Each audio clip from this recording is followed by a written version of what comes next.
Hello guys, welcome back to my channel. आज जो है हम नेक्स्ट टॉपिक करने जा रहे हैं chapter members and share holders of a company का। नेक्स्ट जो टॉपिक है वो है variation of members right. Members के राइट में वेरिएशन आना, यानी अलग अलग तरीके के राइट्स हैं जो कंपनीज एक्ट हैं या कंपनी के जो मेमोरेंडम है या जो भी वो इशू करती है शेयर्स, उनकी जो टर्म्स एंड कंडीशंस हैं वो बताती हैं कि मेंबर्स के क्या राइट्स हैं। अब जो कंपनी है वो डिफरेंट क्लासेस के शेयर्स इशू करती है, लाइक प्रेफरेंस शेयर्स हो गए, इक्विटी शेयर्स हो गए। तो अब ये जो डिफरेंट क्लास के शेयर्स हैं, इसी तरह से उन क्लास के अकॉर्डिंग ही उनके डिफरेंट राइट्स होते हैं। ज़रूरी नहीं है जो राइट इक्विटी शेयर होल्डर को दिए गए हैं वही राइट किसके हों, प्रेफरेंस शेयर होल्डर्स के हों।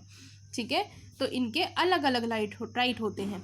तो नेक्स्ट है कि section 48 of the companies act 2013 ये कहता है कि जो भी राइट प्रोवाइड कराए जाते हैं शेयर होल्डर्स को या जो मेंबर्स हैं उनको, जिस क्लास के उन्होंने शेयर्स परचेज किए हैं, उसके साथ साथ रिटन कंसेंट भी होनी चाहिए होल्डर्स की कि वो उन वेरिएशंस की वो वेरिएशंस को क्या करते हैं, एक्सेप्ट करते हैं। ठीक है, जो भी वेरिएशंस उनके राइट्स में आई हैं उनको वो एक्सेप्ट कर रहे हैं, तो उसके लिए रिटन कंसेंट होनी चाहिए उन होल्डर्स की। लेकिन वो रिटन कंसेंट कितनी होनी चाहिए? अगर जो इशूड शेयर्स हैं जिस भी क्लास के, उसका 3/4 से कम होगा तो वो वेरिएशन नहीं मानी जाएगी। यानी कि अगर कोई चेंज करना चाह रहा है, कंपनी जो है मेंबर्स के लिए उन शेयर्स पर कोई पर्टिकुलर पॉइंट चेंज करना चाह रही है, उनके जो राइट्स हैं उसको थोड़ा बहुत चेंज करना चाह रही है, तब कंपनी क्या कर सकती है, चेंज करने से पहले कंपनी को ये देखना होगा जो उनके होल्डर्स हैं वो कितनी रिटर्न कंसेंट दे सकते हैं, कितने होल्डर्स ऐसे हैं जो इससे एग्री कर सकते हैं। और बाय स्पेशल रेजोल्यूशन पास, या तो फिर स्पेशल रेजोल्यूशन पास करें, जितने भी इशूड क्लास के शेयर्स हैं सेपरेट मीटिंग बुलाई जाए उनके लिए। The variation of the right of share holders can be affected only, तभी ये इफेक्ट करेगा। कब करेगा? इफ़ द प्रोविजन बोलते हैं वेरिएशन के लिए, अगर जब इनकॉर्पोरेशन होता है, मेमोरेंडम और आर्टिकल्स में बोला गया है, उनके प्रोविजंस में अगर बोला गया है तब हम करा सकते हैं वेरिएशन, जो कंपनी है वो करा सकती है। और in the absence of any such provision in the memorandum और articles, if such variation is not prohibited by the terms of issue of debt class, issue of shares of debt class, उस class के जो shares हैं, तो वहाँ पर ये सारा का सारा केस क्या हो जाएगा, प्रोहिबिटेड हो जाएगा, मना कर दिया जाएगा। अगर उनके किसी भी प्रोविज़न में नहीं लिखा, कहीं मेमोरेंडम में नहीं लिखा है, आर्टिकल्स में नहीं लिखा है। अब इन केस जो शेयर्स हैं कंपनी के वो लिस्टेड होते हैं। लिस्टेड का मतलब है, लिस्टेड कंपनीज वो कंपनीज होती हैं जिनके जो शेयर्स हैं स्टॉक मार्केट में दिए जाते हैं, स्टॉक एक्सचेंज के लिए दिए जाते हैं, तो उनके लिए टर्म्स एंड कंडीशंस अलग होंगी। अगर कोई company must file with the registrar of companies copies of special resolution, company को क्या करना पड़ता है, हमेशा जो भी फाइल्स होती हैं स्पेशल रेजोल्यूशन वगैरह की, उनको सबमिट करानी होती हैं। और अगर वेरिएशन राइट्स मेंबर्स का वो करना चाहती हैं तो उनको एक प्रिस्क्राइब्ड फॉर्म भरना पड़ेगा, जो कि फॉर्म नंबर कौन सा है, 23। अब इसके लिए भी एक प्रिस्क्राइब फी होती है जो कि शेड्यूल 10 में बता रखी है एक्ट के। और ये सारा का सारा काम कब तक हो जाना चाहिए, 30 दिन तक हो जाना चाहिए। 30 दिन के अंदर अंदर जब रिजोल्यूशन पास कर लिया जाता है। फिर जो वेरिएशन है इसको भी क्या करें, नोट करें सारे प्रिंटेड कॉपीज़ में, चाहे मेमोरेंडम है चाहे आर्टिकल्स हैं कंपनी के, उनमें भी इसको नोट किया जाना चाहिए अकॉर्डिंग टू द सेक्शन 48। उसके बाद है लाइबिलिटीज़ ऑफ मेंबर्स। अब मेंबर्स की क्या लाइबिलिटीज़ हैं? तो पहला है लाइबिलिटी टू पे द प्राइस ऑफ शेयर्स, जो भी प्राइस है शेयर्स के उनको पे करना। हर एक मेंबर जो भी है उसका राइट बन जाता है कि जितना शेयर का प्राइस उसने पे नहीं किया है वो सारे का सारा पे करें, और ये कंपनी के प्रोस्पेक्टस में भी लिखा होता है। और जो मेंबर्स हैं, अगर मान लीजिए कोई फ्रॉडुलेंट इन्फॉर्मेशन सेंड करते हैं या कहीं ना कहीं धोखाधड़ी कर रहे हैं, तब मेंबर्स क्या करेंगे, जो कंपनी है उनके ऊपर केस कर सकती है। अगर कंपनी ऐसा कर रही है तो मेंबर्स कर सकते हैं। अब कंपनी ने मान लीजिए कॉल मंगाई है, मेंबर से बोला है कि आप कॉल पे कर दीजिए। अब कंपनी ने जो कॉल है वो इनवैलिड मंगाई है, यानी अभी वो मंगा नहीं सकती थी, उसने कोई ना कोई प्रोविज़न तोड़ा है तब मंगाई है। तब मेंबर्स का राइट बन जाता है कि हाँ वो उन कॉल्स को पे नहीं करेंगे। या अगर आर्टिकल्स में कुछ ऐसा लिखा है कि कॉल कैसे मंगानी है और उस तरह से नहीं मंगाई गई है, तो जो कॉल है वो क्या मानी जाएगी, वॉइड मानी जाएगी। और अगर कोई मेंबर इसको पे करने से मना कर देता है तब भी मेंबर्स के जो शेयर्स हैं उनको फोरफिट नहीं किया जाएगा, क्योंकि वो कॉल सही ढंग से मंगाई ही नहीं गई थी। ठीक है, उसके बाद है liability in unlimited company. In case of unlimited company जितने भी मेंबर्स होते हैं वो पर्सनली लायबल होते हैं कंपनी के क्रेडिटर्स के लिए।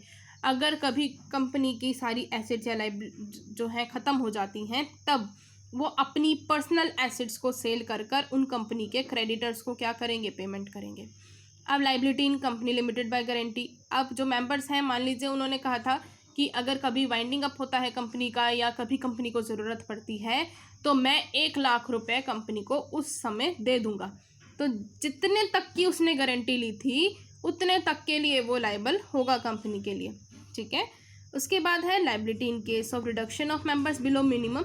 अगर व्हेन द मेंबर्स जो है, नंबर ऑफ मेंबर्स जो है लिमिटेड कंपनी में बिलो हो जाते हैं जितने मिनिमम होने चाहिए, और अब जो लिमिटेड कंपनीज हैं यानी जो पब्लिक कंपनी है, मान लीजिए पब्लिक कंपनी में 7 मेंबर्स चाहिए होते हैं, अगर वहाँ पे 6 हो गए और ये बिजनेस ऐसे ही चलता रहा 6 महीने तक ऐसे ही चलता रहा, तो सारे मेंबर्स को ये लाइबिलिटी पे करनी पड़ेगी, यानी पनिशमेंट फेस करनी पड़ेगी, और उनकी जो लाइबिलिटी होगी उस समय क्या बन जाएगी, अनलिमिटेड बन जाएगी। ठीक है, उसके बाद है लाइबिलिटी ऑन ट्रांसफ़र। अब जब ट्रांसफ़र ऑफ शेयर्स करते हैं तो टिल द ट्रांसफरी का जब तक नेम एंटर नहीं होता है कंपनी के रजिस्टर में, तब तक ट्रांसफ़र ही कंटिन्यू करेगा सारा बिजनेस। उस जो ट्रांसफरर है वही लायबल होगा एज अ कंपनी के मेंबर के लिए। फिर नेक्स्ट पॉइंट है हमारे पास liability on winding up of company. Company के वाइंडिंग अप पर मेंबर्स की क्या लाइबिलिटी होती है।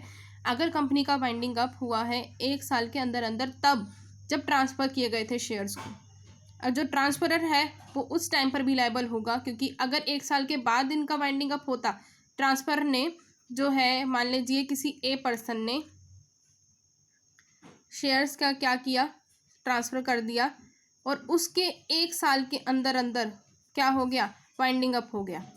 ठीक है, वाइंडिंग अप हो गया, उसके बाद कंपनी क्या करेगी, उस ट्रांसफरर से भी पैसे मांगेगी कि जितनी आपने जो केस है, जितने भी पैसे हैं, जो अनपेड कॉल्स हैं, अगर आपने उसकी पेमेंट नहीं की है तो कंपनी उस पेमेंट को मांग सकती है at the time of winding up, तो वो उस टाइम पर भी लायबल होगा।